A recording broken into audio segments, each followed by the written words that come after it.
disruptions to the globally interconnected value chains, whether due to the pandemic, geopolitical conflicts, natural calamities, inflation, or technological inventions, have forced business organizations to re-examine and reimagine the long-established practices. Businesses across the globe are busy accelerating their transformation initiatives to address the new age vulnerabilities. Most organizations foresee a significant shift in their supply chain strategies in response to the crisis. Symbiosis Institute of Operations Management (SIOM), Nashik, under the gamut of Symbiosis International University, is a forerunner in the field of operations and supply chain, fueling the operations and supply chain talent pool for the industry since 2005. SIOM pulsates with the vision of empowering and leading operations management for industry excellence and community at large. Organizations' health and sustainability today depends exclusively on its supply chain efficiencies and resilience. And as a niche institute in operations management, we feel responsible towards it. With almost 1.5 decades of meaningful existence as India's pioneering institute offering MBA in operations, SIOM is synonymous to an operational excellence hub today. Augmenting industry requirements in response to the pandemic, SIOM's operations excellence integrates its expertise with the technology levers required to build a supply chain resilience in automation, robotics, Internet of Things, and artificial intelligence in building the necessary skill sets in these areas. Our flagship program, that's MBA in Operations Management, has an industry-acclaimed curriculum, a very high project content where students get an opportunity to learn in an experiential manner. This program is also collaborated with industry for its various courses like Six Sigma, project management, and many others. Students take on live projects ranging from resource optimization, waste reductions, supply chain strategies, procurement and material handling, logistics network design, contingency planning, order fulfillment, inventory management, forecasting, supply and demand planning, and many more. Designed specifically for engineers, the dynamically curated MBA Operations Management Program course enables students to meet the updated industry competencies and capabilities, settling the needs of diverse sectors of the economy and grab lucrative profiles. We proudly appreciate our association with companies for campus placements, SAPs, and live projects. To extend its expertise to sectorial requirements and fill the void of operations professionals in the agribusiness sector. Exploiting its strategic location base at Nashik, SIOM launched an unparalleled MBA in Agri Operations in 2022, crafted to equip students with a comprehensive understanding, expertise in various aspects of the aggressively growing agritech and agribusiness operations. The carefully constructed curriculum addresses the competency and skill needs in the agri-operations field. Our holistic and multidisciplinary approach for students' learning includes technical expertise, leadership values, and social sensibility initiatives, resulting in ever-growing credibility amongst corporate recruiters.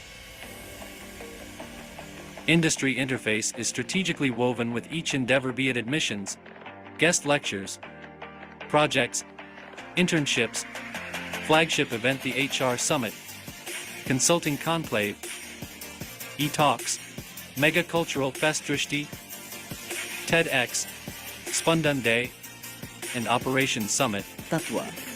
SIOM confers the Operations Excellence Championship OPEX Champion title every year to the best industry performers in operations. SIOM provides customized certifications and training programs. SIOM is one-stop shop for everything related to operations management, may it be projects, consultancy, knowledge sharing, and many others. I invite you to collaborate with us. Come, let's engage.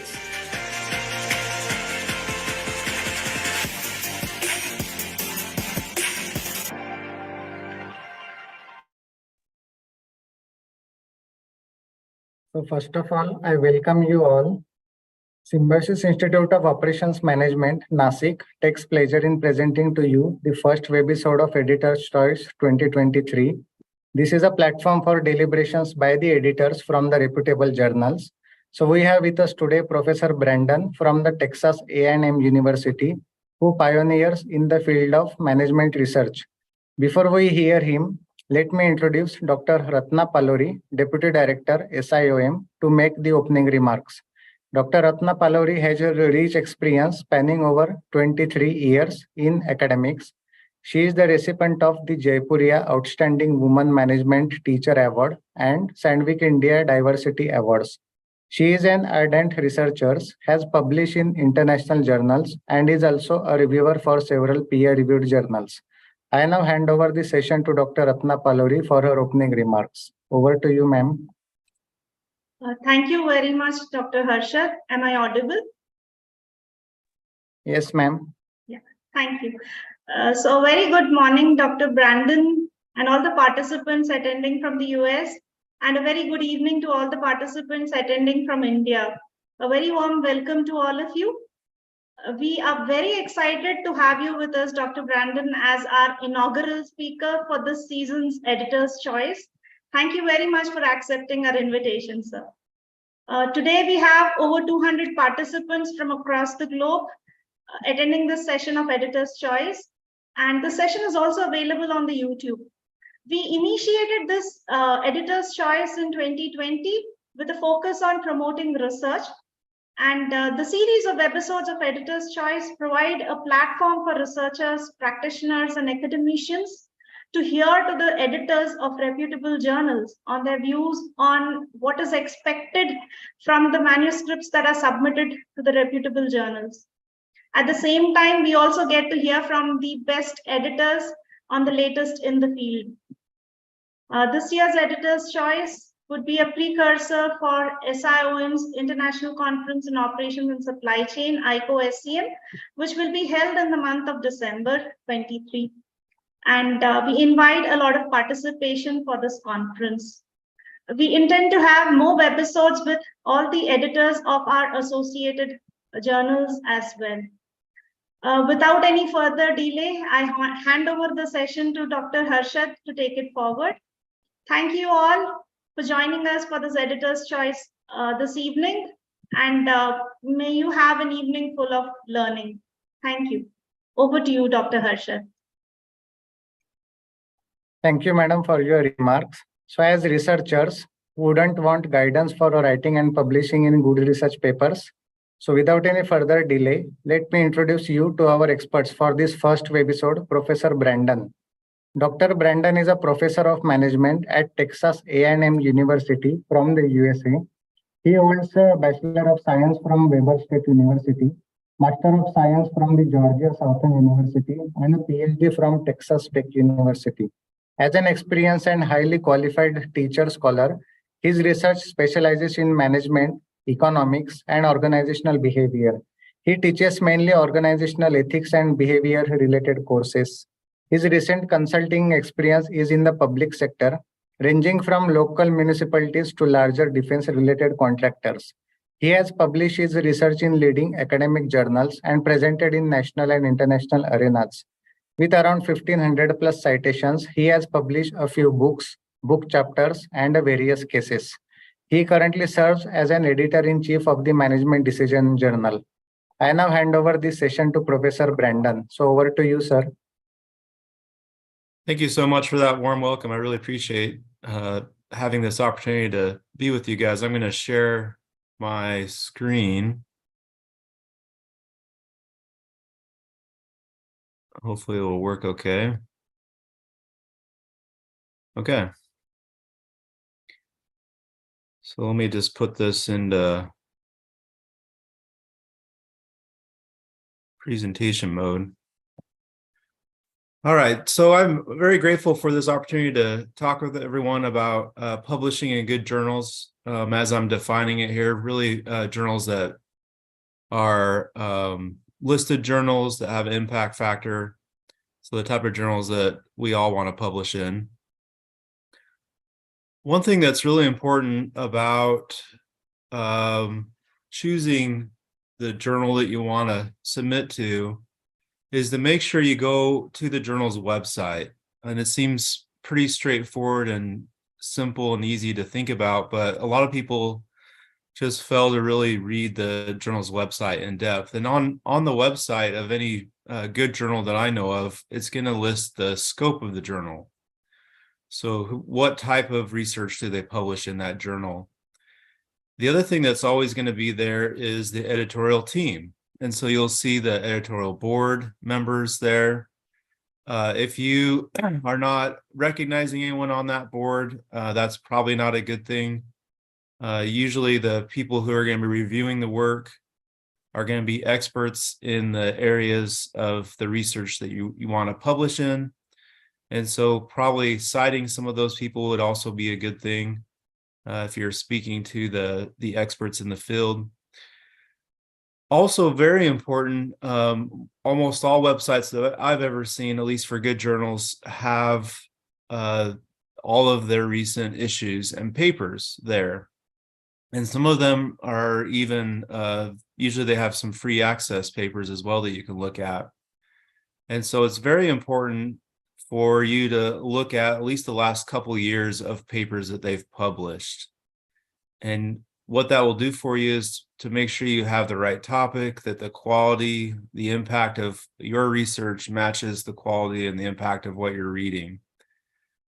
The other thing to keep in mind, which you can glean from the website, is sometimes how long it's going to take your work to be reviewed. Now, it is typically true that for higher tiered journals, it might take a little longer than you want it to take. However, higher tier journals also tend to desk reject quicker as well. So you tend to get feedback fairly quickly if a desk reject option is given, which just simply means that they don't send it out for peer review. However, if they send out for peer review, it might take quite some time. So you just have to think about all of these different things when you're submitting your paper to different journals. You know, how long do you want it to take? Does your paper match the quality of the type of papers they publish in that journal? And most important, does the topic fit? One of the main reasons for desk rejects at my journal management decision is because the topic just simply doesn't fit with what we publish. So that's the most important thing to think about is, does my topic really fit with what they publish at this journal? And once again, if I'm not really citing the experts in the field, if I'm not speaking to the type of research published in the journal I want to publish in, then I might want to find a different place to publish. Related to this, and also on the website, are the submission procedures. And this stuff is pretty boring, but also very straightforward. The submission procedures tend to be very clear and direct. And if they're not, feel free to reach out to the editor or other people associated with the journal so you can get your questions answered.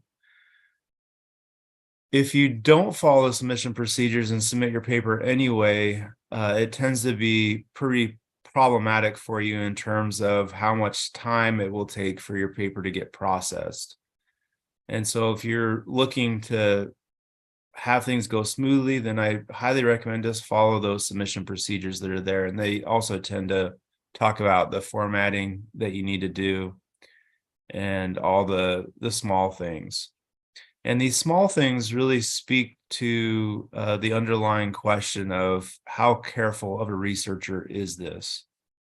You know, if someone doesn't take the time to even read the submission procedures, then it might suggest that the research itself could be in question, because it means that if they're not careful with these small details, what other small details did they not attend to when they were doing their research? So there's implicit messages here that you're making in your paper. If you're showing through the paper you submit that you didn't even take time to look at the journal's website, then you probably should expect that it's going to be desk rejected. So make sure you do these small things because they have big impact in the perception people have of your paper. And you always want your perception to be good because your paper is literally being judged by others. So you want to put your best foot forward. Now, if we look at the actual paper itself, so not just where to submit or how to submit, but what the paper itself should include. This is really important, and also something that can easily lead to a desk reject if it's not clear. It should be very, very clear what the point of your paper is and why it's important. So one way I like to think about this is, say you're riding on a bus somewhere and you start talking to a stranger that knows nothing about research. Can you clearly explain to that stranger why your research is important and why it matters? And so that very clear argument should appear really throughout your paper, but especially in the abstract and the very first paragraph of your paper. If it's not found there, then right off the bat, it's not clear why we should care about your paper. The so what question, why should we care? Since you're the one writing the paper, you have a great opportunity to tell us why you should care. But unfortunately, some people just don't do that. Or if they do it, it's not found till later in the paper, maybe a few paragraphs in and not really in the abstract. So the abstract first paragraph, make sure you have this very clear. And of course, this should run throughout the paper. So it needs to be something that is consistent through the paper that you come back to and readdress. And especially as the paper ends, you need to come back and readdress to explain how your research is accomplishing the purpose that you put forth.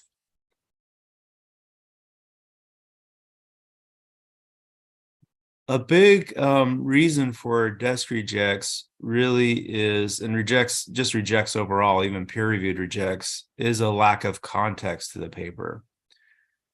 I know at my journal, we're a strong believer in science building off of what already exists in the field. So we're not trying to reinvent the wheel every time. We're actually trying to build off of the work that's already been done, typically over many, many years. The journal management decision has been around for, this is actually our 56th year. So there's a large amount of research that's been done probably in the area in which you're looking at least, at least connected somehow. So it's very important that you place your research within the context of the field of knowledge that we have, whether it's management science or business science, more generally speaking. If you don't place your research within that context, then it really isn't clear what gaps in knowledge you're addressing. And if you're not really addressing any gaps in knowledge, then once again, it's not clear why your paper should be published, because it isn't advancing the knowledge in the area. So when you think about the purpose, when you think about the context, it's very, very important to make it clear in your paper what the gaps in knowledge are that you're addressing. One red flag here, of course, is if you say there's a gap in knowledge when there actually isn't. Remember that experts in the topics that you're researching in are going to look at your paper. So they're going to be aware of the knowledge base that's already there for that topic. And so if you say there's a gap when there's actually been a lot of research looking at that gap, then that's going to be a rejection for sure. So the key is to actually identify a real gap that actually exists based on the research knowledge that we already know in that area. And if you can make that clear, then that's going to help people understand why your paper is important and why it should be published. And also, as I say there at the end, why it is important in the broader world. In my journal management decision, we always like to bring it back to the manager. who are making decisions in the real world. So depending on the journal you're submitting to, you want to think about what is the ultimate goal and audience who will benefit from the research that you're putting forth. Now, if we also look at the content of the paper, another problem that we often see, which will lead to reject if it's not handled correctly, is I guess you could say overstating the importance of the paper. So you create a gap in knowledge that isn't really there, or beyond that, to this point, you create, I guess, a supposed theoretical insight that isn't really delivered in your paper. So you say, I address this gap. This is consistent with this theory, and this extends the theory and helps us understand this theory more. But then if we look at your actual methodology and data and your collection and your really just your evidence, right? So your data collection, your method, that's all the evidence that you're putting in your paper, that it doesn't really maybe speak to the theoretical insights that you're claiming. So you want to not overpromise what you're doing here. So you don't want to overpromise is an important thing. Yes. Did someone ask a question? Okay. We'll take questions here in a minute. Anytime you have a question, you can put it in the chat box there so you don't forget your question. So the idea here is you just don't want to overpromise what the theoretical insight is. And ultimately, you are trying to build theory. Theory is the knowledge base that your research should be contained within. It should be contained in some kind of theoretical understanding of the world. And so as you're testing theory by collecting data, once again, you need to make sure that you're not overselling or really creating a fake theoretical insight that's not really there in your paper. Now, another important thing before you submit a paper is to make sure, and this goes back to this idea of simple things that make a big difference. Make sure that the simple things in your paper are correct, that you're being professional in what you're sending to a journal. And so simple things like grammar, unclear sentences, typos, really should be checked. I'm often asked, should I, send my paper in, and then if it has interest, go back and get it checked for English. You can do that, but it's risky. It's risky to do that because if the paper has a lot of unclear sentences, grammar problems, typos, once again, it's hard to figure out why your paper is important if the basic structure of writing is just not there. So so it's risky. It's gonna be a much safer bet if you just go ahead and have other people look at the paper. Maybe if English isn't your first language, have a native English speaker look at it. Maybe have colleagues look at it, and they can pretty easily usually identify problems in the paper that you might not notice so much. I know for my own papers that I'm writing, I become blinded to maybe some of these simple problems that might exist in the paper. And it's only if I have someone else look at the paper that they notice those things. So have someone that's not familiar with the paper look at it and just check these simple things. Get it proofread.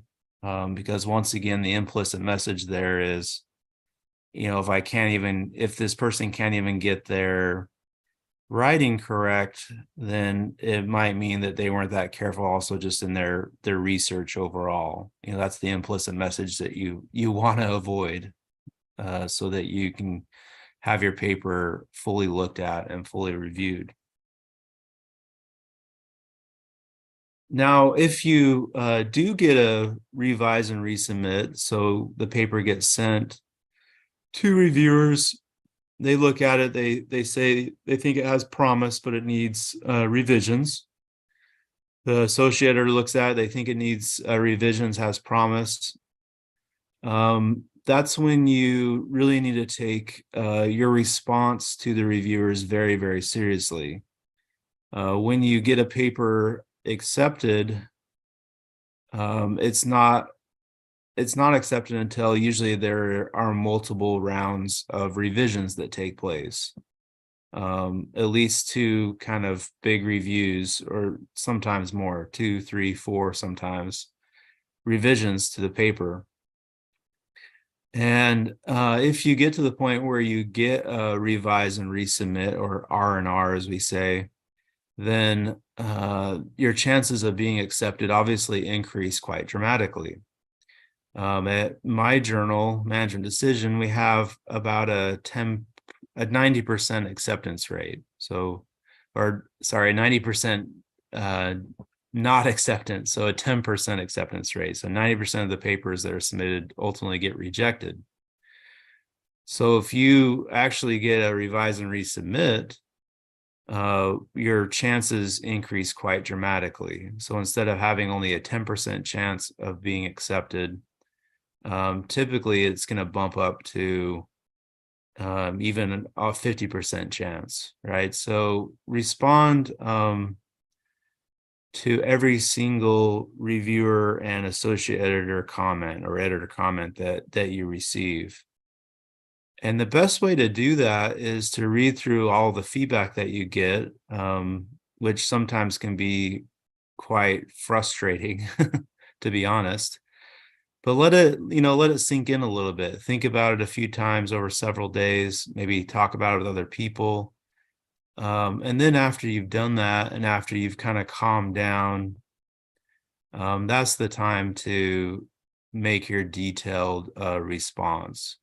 And it's going to be to your advantage to make it as detailed as possible, including even the page number, using track changes in the document. You want to make the changes very, very clear to the reviewers. If the reviewers have to work hard to figure out what you changed and how you changed it, that is going to not be a great thing, because once again, it's gonna maybe bias them against your paper, which you don't want. So you want to make everything as straightforward and clear as possible of how you made the changes, and that way you can really, once again, put your best foot forward and show the reviewers that you have taken their feedback very, very seriously, and you've done everything you possibly can to address it. Now, related to that, some people will say, well, do I just have to do everything that reviewers are saying? And you really don't. If you don't, though, you need to really have a strong logical argument of why you're not going to implement that change. And so you need a evidence-based explanation. Evidence-based explanation means that you are actually maybe are even going to cite other research, other examples of how other people have done it in top journals. And if you're very clear, it's evidence-based. I've never seen a case where reviewers and editors didn't accept that. Because once again, we're all just trying to be scientists. So if we can back up our opinions with evidence, then that's typically what we're trying to do as scientists. We're trying to back up what we're saying with evidence. And so that's also true with your justification for why maybe you don't want to implement all the feedback that you got. Especially if you really are trying to implement as much as you can. Obviously, if you say you don't want to implement any of it, that's not going to be good either. So you want to find that balance.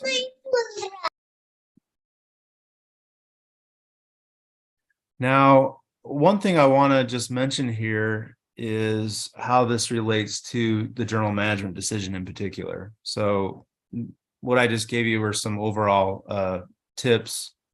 But if you look at management decision in particular, we have some unique aspects that are important to think about. And then if we think about why papers are rejected for management decision, it's going to kind of tie back into those overall tips that I just gave you. For management decision, it is the oldest management science journal. It stayed relevant for our day. Our impact factor has been looking pretty good over time.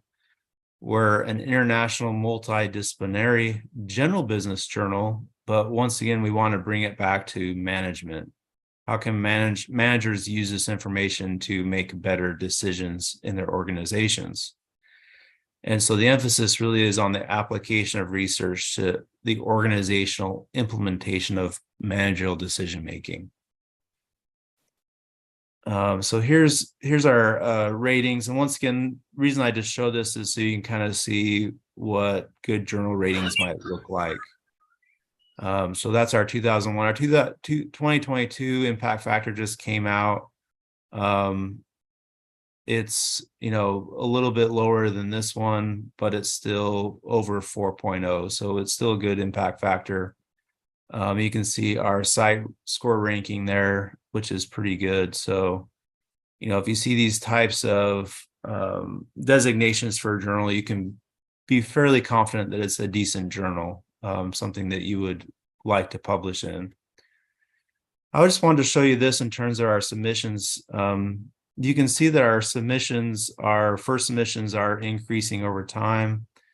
The total submission you see there on the last row includes any revisions as well. So you can see last year, for example, at our journal, we had over 2,000 submissions overall that we were processing. So as you can imagine, it takes some time to sort through all that. And so it's going to be typical for you to have to wait about 3 months or so before you might even hear anything back from the journal. And I'm going to show you our numbers with that as well here. And so the acceptance rate that I mentioned, we tend to hover about 10%. And so there's a little bit of ups and downs here across time, but it tends to be around 10% acceptance rate, which is also an indication of the quality of the journal. That 90% of what we receive does not ultimately get published. So here's the decision timeframes I want to just mention to you. So you can see here, we're typically hovering around, I guess you could say 2 or 3 months is what we're hovering around here. So once again, important to take that into consideration as you're submitting papers to different places, that it's going to unfortunately take some time usually to get your paper processed and through what you need to do with the paper to get feedback.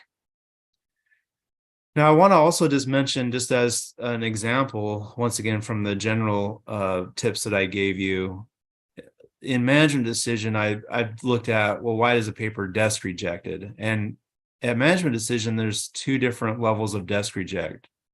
One is kind of a more general desk reject. And then if what we call the senior associate editors think it has promise, they'll send it to the associate editor who has specific expertise in the topic area.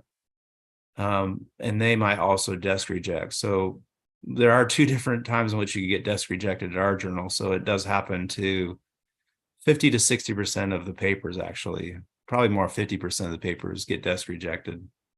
The big one there that I mentioned before was the topic. Make sure your topic actually fits. The other one, which I mentioned more generally speaking, is that the theory research is not developed. Once again, you're not putting your paper in context to the broader discipline and the broader world. And then the third one, which once again is just a simple thing that hopefully people could take care of beforehand, is just the professional standard of writing. So these are the 3 top reasons why a paper is desk rejected. The first and third one, really you have a lot of control over. The second one, you do have control over, but not as much, right? Because that's more complicated. But the first and third reason are pretty straightforward, and I think a lot of people can figure those ones out before they submit a paper. Now, if the paper passes the desk reject stage and actually goes out for peer review, I wanted to look at why rejection would happen there. So it goes out for peer review. We typically have at least 2 peer reviewers who are experts in the topic area look at the paper. You can see that the reasons here are just an extension or more in depth based on the desk reject. So in particular, there's not a clear gap. There don't seem to be joining the academic conversation around that topic in the literature. There doesn't seem to be a very significant contribution to theory and research in the area. The second one is the design methods and stats are just not fully developed or correct, or there's flaws. And then finally, the implications. Since at management decision, we want to always bring it back to the manager. If you can't really do that with your research, then that's probably not going to be something that we'll publish. So we want to have clear implications from the management perspective and application. One last thing I just want to mention here, and then I'll open it up for questions or comments, has to do with the type of papers we publish. This is another thing that's really important that you can glean from looking at a website of a journal you want to publish at and reading the papers they do publish. So for management decision, we really have 2 main types of papers that we publish. One is a paper that presents new data. So new data was collected in some form. And that data obviously can come from lots of different sources, all the way from surveys, maybe to databases where you have the data that you're looking at. We publish both quantitative and qualitative papers. And the second main type that we publish are theoretical papers. So papers that aren't necessarily presenting new data, but are combining the theory and research in the area and creating new insights, right? So that's what a theory paper does. It creates new insights. It doesn't just summarize or even integrate the existing research. It summarizes, integrates, and then presents new possibilities, new connections, new advancements in thinking about the theory. Now, for that first type, we do publish a lot of single study papers, but I will tell you your chances will increase of getting published if you can present multiple studies in one paper, as that shows kind of the logical progression of your paper. You could do a replication maybe for your first study and then do an extension for your second study, or you could do a maybe lab study for your first study and then do a field study for your second study. That just shows a much stronger paper if you can do that. For our theory papers, in management science, we have something called the Academy of Management, and their main theory journal is Academy of Management Review. And if you look at their website, they have some really great resources about how to develop theory. And so papers that do that, and we do publish a lot of different types of theory papers, even philosophical, but your chances will increase if you're following that AMR style of theory development. So Academy of Management Review. We do have a new section I just want to mention. Since Management Decision Journal has been around for, now we're hitting our 56th year, we're interested in having people do lit reviews of all of the research that's been done through those years. And so you would choose a certain topic that's been covered across those years in the journal, and then provide a review from the journal, but then also compare it to how it has progressed in the discipline, more generally speaking, and then you would come up with some conclusions. So we're not looking for something like a bibliometric review here. We actually already did one of those for management decision last year. So we published it in issue 8 of last year. Instead, we're looking for more of a systematic type of review where you're reviewing all of the papers in management decision itself that have to do with the topic. And a topic can be things like leadership, strategy, marketing, operations, decision making, HR, whatever it might be. And then once again, comparing it to how that progressed just in the discipline more generally speaking. This is not a special issue, so it is published in regular issues. If you're interested in doing this, it's just something we're publishing ongoing. Another new section that we have that I just want to mention to you is the in motion. And so we all know that there is a gap between academic research and real life business practice. Yet practitioners do benefit from the research that we do, but they don't really understand it. They don't speak our language. And so the idea of this in motion section is we want to write something that's short. So typically we publish papers up to 9,000 words, but for this in motion section, we're only wanting about 3,000 words. We're looking for something that's very timely, cutting edge, contributes to management research, but then also provides some actionable implications and lessons for practitioners. This is something we really care about, but aren't always good at communicating as researchers. So if you're interested in that, just let me know. We do also have a number of special issues. So if you go to our website, once again, I just listed the website here. There's a section on the website called Call for Papers. So you can see those all there. That can be a good way to get things published. The caveat there is that it needs to actually match the call for papers. So people will send papers to special issues and think that they have a higher chance of being accepted, which technically they do. But if it doesn't actually match the call for papers, it typically is an automatic rejection. So as long as your paper actually matches the call for papers, I do recommend submitting to a special issue because the pool of papers is going to be smaller than a regular issue.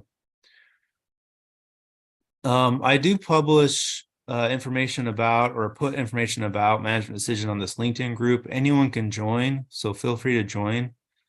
If you have other questions, just send me an email and then, I will open it up for questions as well.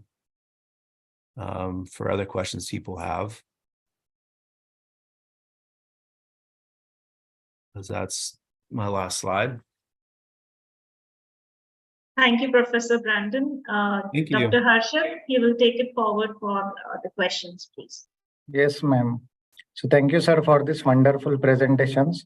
We now move to the question and answers round.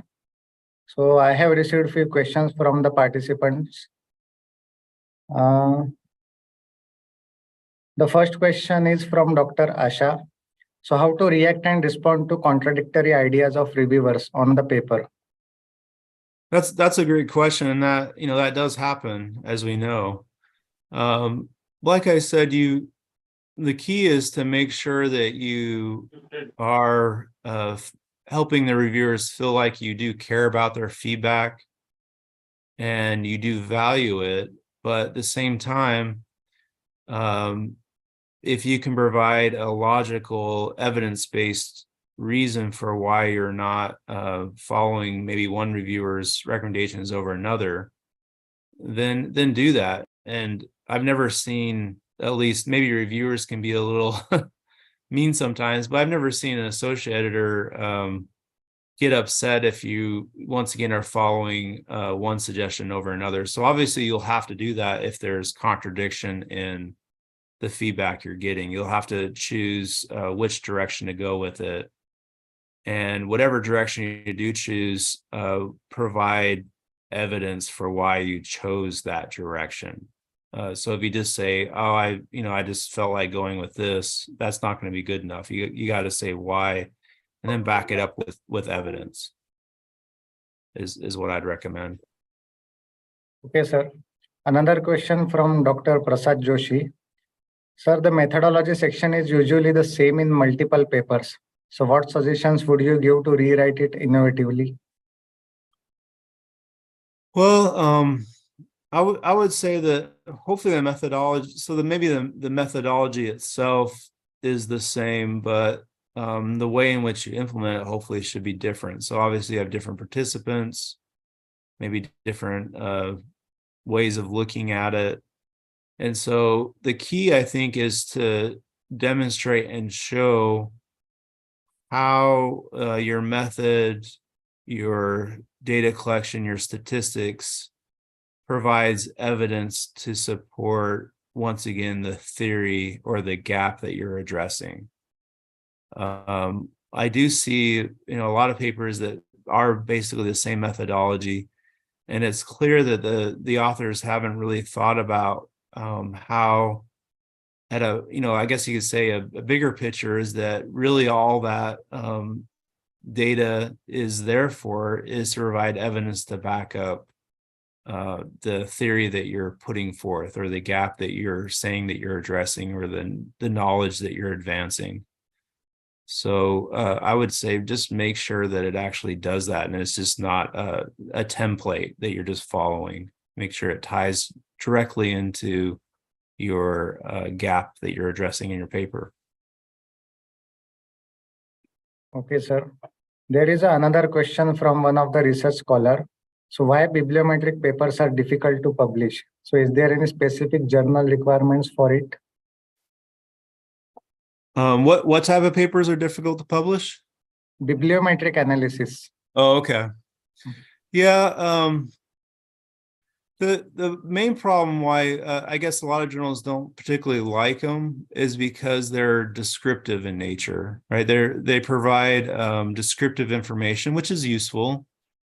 But a lot of journals want to go beyond descriptive to actually get to theory. And so, like I said, theory is different than just simply summarizing what we already know. It's taking what we already know and figuring out what the next step is, how to advance it, how we can take what we know and propose and predict what the next theoretical step is.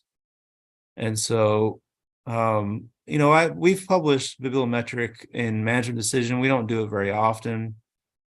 Sometimes there are new research areas that could use that descriptive part of it, but we always need to keep in mind that the descriptive part of research is really only the first step.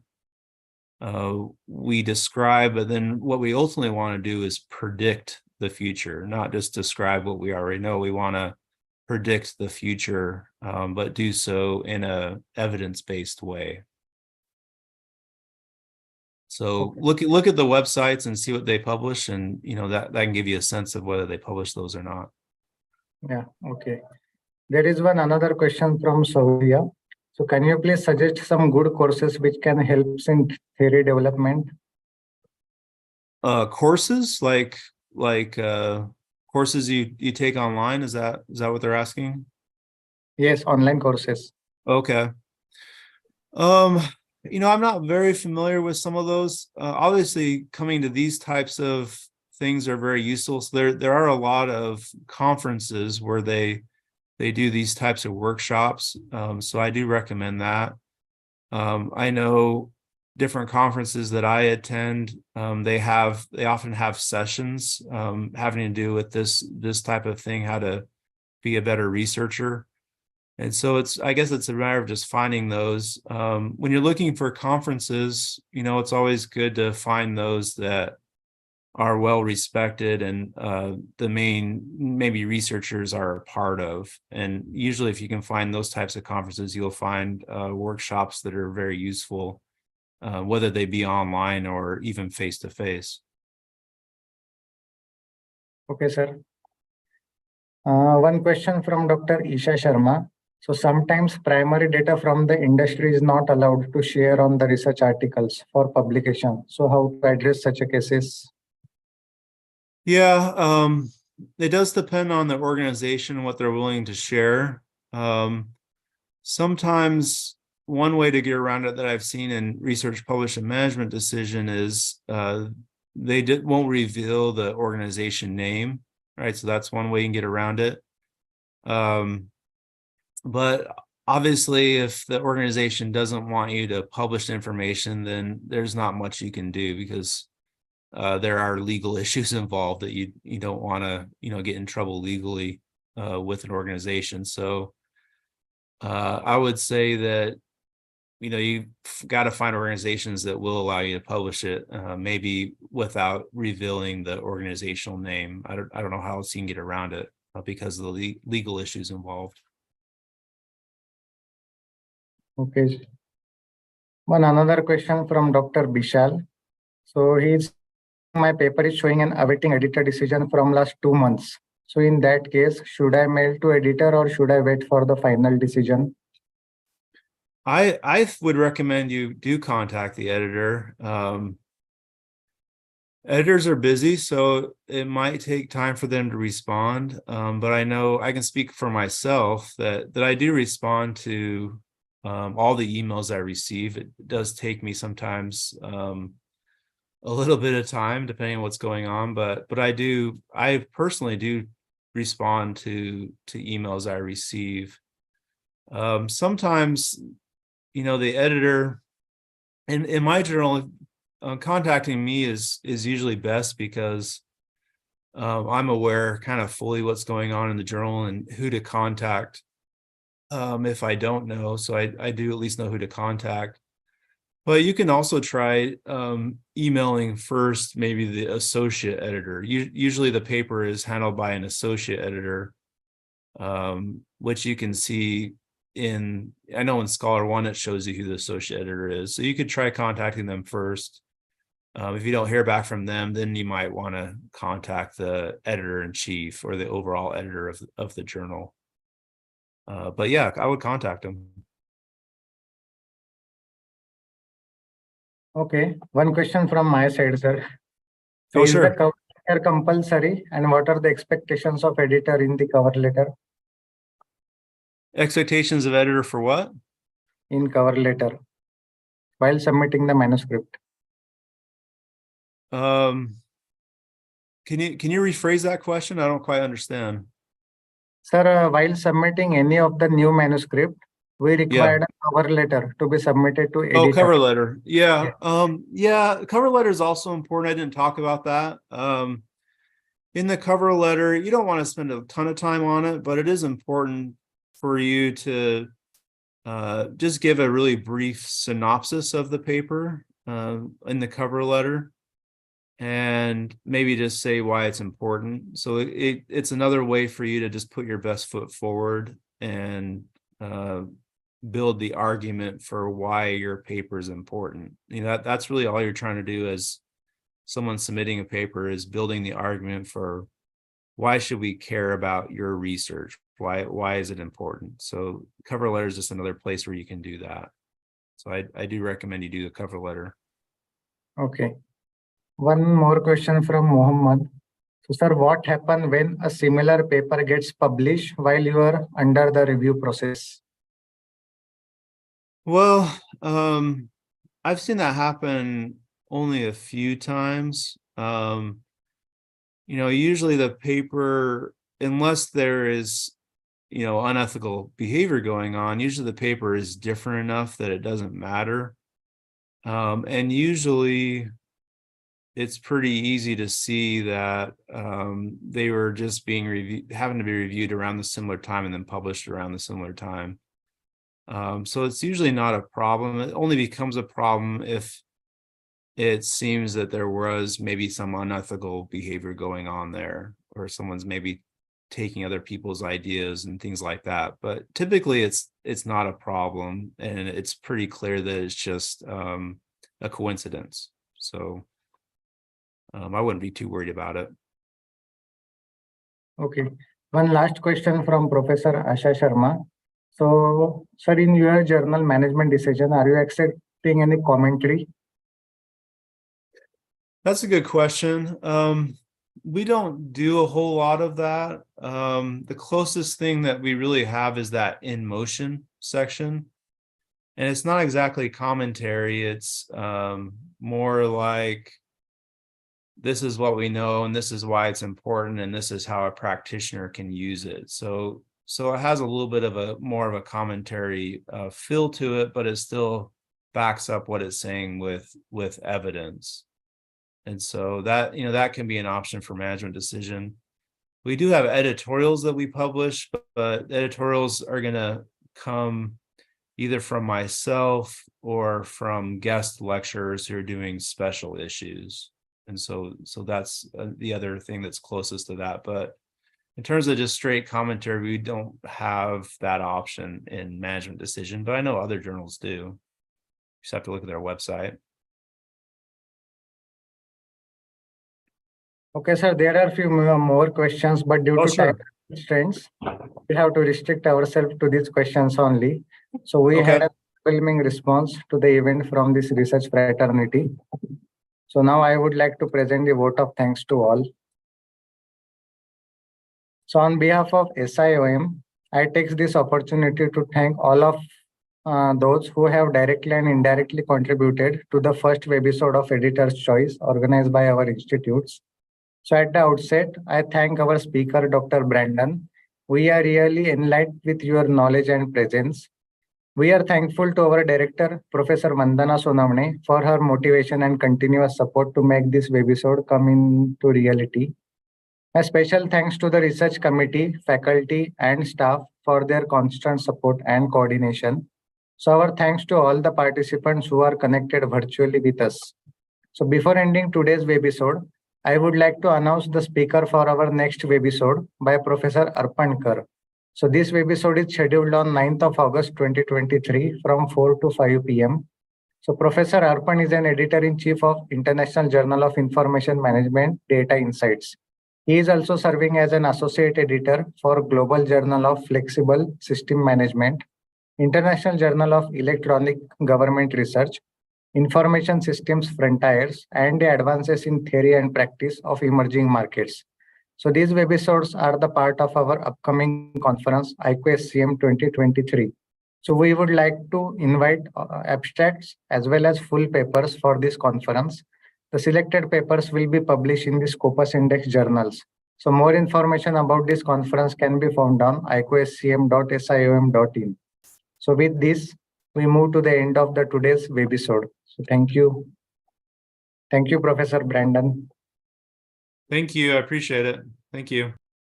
Thank you all.